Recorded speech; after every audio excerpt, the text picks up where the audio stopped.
Establishing an immediate flank pawn presence, c4 probes the center and hints at potential queenside expansion. Instantly seizing central space, this push immediately challenges white's opening ambition. Developing the knight to c3 reinforces central pawn control and prepares for rapid kingside castling.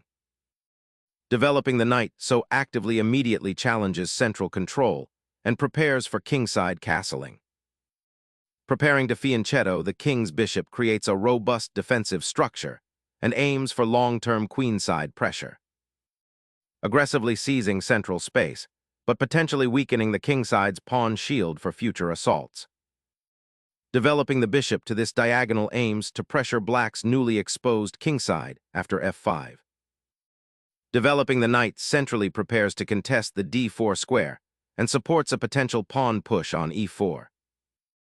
Solidifying the center and preparing d4, this move temporarily neglects the kingside's development tempo. Instantly fortifying the dark squares, black aims to mirror white's fianchetto, creating a balanced but potentially blocked pawn structure. Preparing to castle queenside, white consolidates the kingside pawn structure while maintaining flexibility for the d-pawn. Developing the bishop to its longest diagonal enhances its influence on the queenside and prepares for potential central expansion. Securing the monarch allows immediate focus on developing remaining pieces and launching an assault on the central squares. Fortifying the monarch initiates a crucial period of consolidation before engaging in the central struggle. Challenging the center with d4 opens critical lines and immediately demands a response, creating a dynamic pawn struggle. Solidifying the center and preparing for further pawn breaks creates vital central pawn presence. Opening the center this way invites a sharp tactical battle, potentially exposing kings if pieces aren't carefully coordinated. Concentrating the knight on e7 prepares to reroute it to g6, reinforcing the kingside pawn structure against white's advancing center. Aggressively cracking open the kingside, white sacrifices pawn structure for initiative, seeking to exploit black's potentially exposed monarch. Forwarding the pawn aggressively reshapes the pawn structure, creating new avenues while potentially weakening the queenside. Opening the queenside flank offers counterplay, but risks weakening the c3 knight's protection.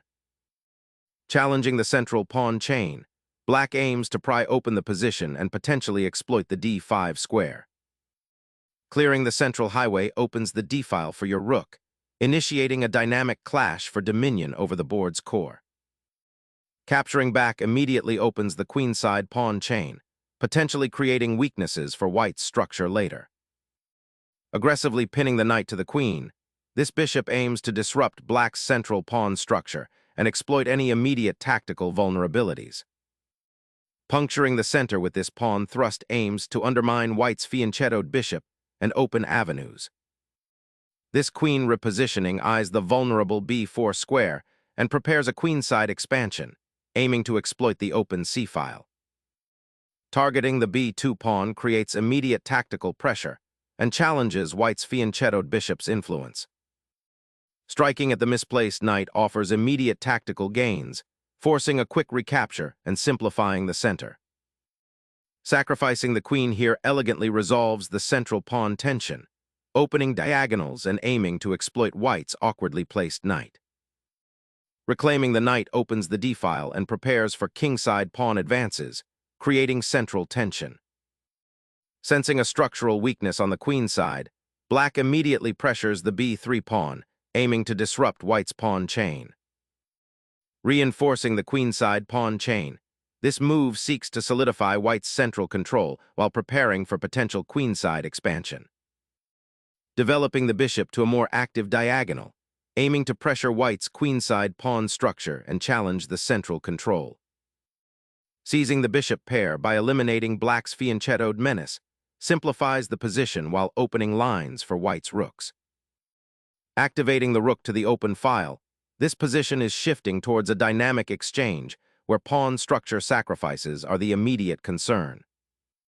Recapturing the pawn with the knight reestablishes a solid central presence, aiming to control key squares and prepare for future pawn advances.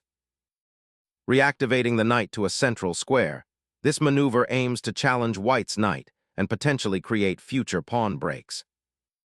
Asserting dominion over the central files, this piece reinforces the kingside attack and prepares for a potential kingside pawn push, aiming to disrupt black's developing structure.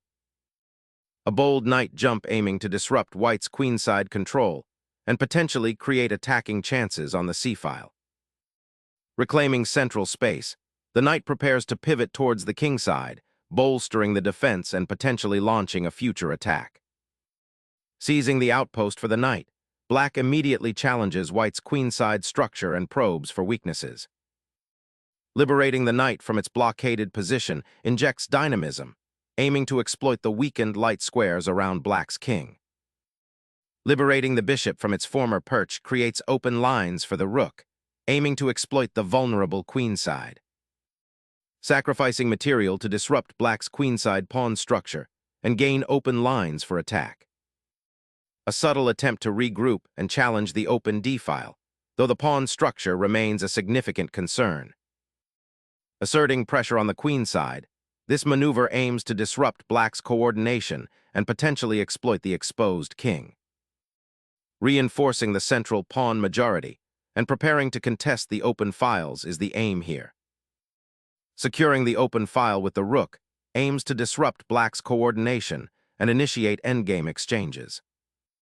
Reclaiming the file establishes crucial control and prepares to activate black's inactive pieces. Securing the open b-file solidifies white's control and prepares for potential queenside pressure. Regaining control of the open d-file solidifies central influence. Sealing the b-file allows a pawn advance to challenge black's centralized knight. Exploring the open c-file and challenging white's pieces, this knight seeks an active outpost. Expanding your queenside presence, this pawn thrust aims to gain space and dislodge the intrusive knight. Challenging white's queenside pawn structure, the knight now probes, aiming to disrupt black's coordinated pieces. Seizing the open file immediately after black's last pawn push, aiming to simplify into a favorable rook endgame by eliminating that isolated pawn.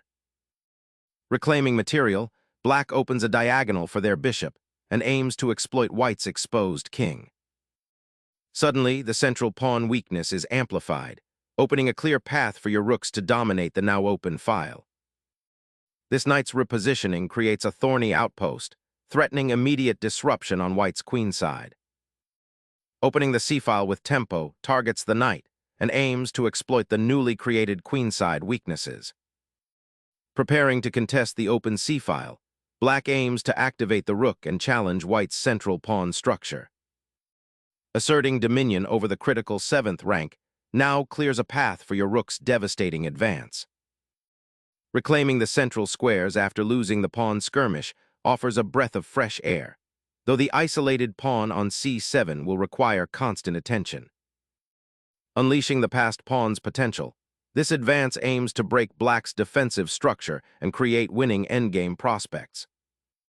A decisive pawn promotion is imminent, forcing a desperate exchange. Unleashing a potent passed pawn, this maneuver sacrifices material to forge a decisive connection between the file and the queenside majority. Sacrificing a knight for a pawn seems desperate given the king's exposure.